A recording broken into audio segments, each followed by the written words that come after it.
फैसलाबाद से Fazlur Rahman deputy chief editor Pakistan की report के मुताबिक फैसलाबाद फैक्ट्री में बॉयलर धमाके से फट गया। वाक़े में 18 अफराद जान की बाजी हार गए। मरने वालों में खवातीन और बच्चे भी शामिल। कई जख्मियों की हालत तशवीशनाक है। फैक्ट्री बॉयलर धमाके के बाद रेस्क्यू ऑपरेशन मुकम्मल कर लिया गया। रेस्क्यू के मुताबिक हादसे में जहाँ भाग होने वाली बेशतर लाशें फैक्ट्री के साथ मौजूद घरों से निकाली गई हैं। वाक़े के बाद CNW इंडस्ट्री और महकमा लेबर की टीमें मौके पर पहुंच गई। रेस्क्यू ऑफिसर एहतशाम वाहला ने बताया कि फैक्ट्री के साथ मौजूद 10 घरों को नुकसान पहुंचा।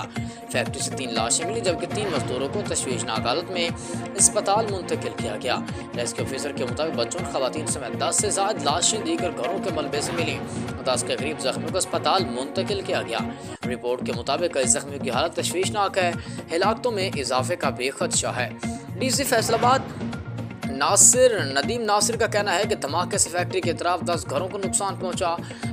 मलिकपुर की इस आबादी में 100 के करीब फैक्ट्रियां हैं। जिस फैक्ट्री में धमाका हुआ उसके मालिक की गिरफ्तारी के लिए टीम रवाना कर दी गई है। उन्होंने कहा कि पाकिस्तान का सबसे बड़ा इंडस्ट्रियल जोन फैसलाबाद में है। शहर में 65 से 70 हज़ार सनती यूनिट्स हैं। 25 साल बाद पुरानी फैक्ट्री है। इलाके में आबादी बाद में हुई।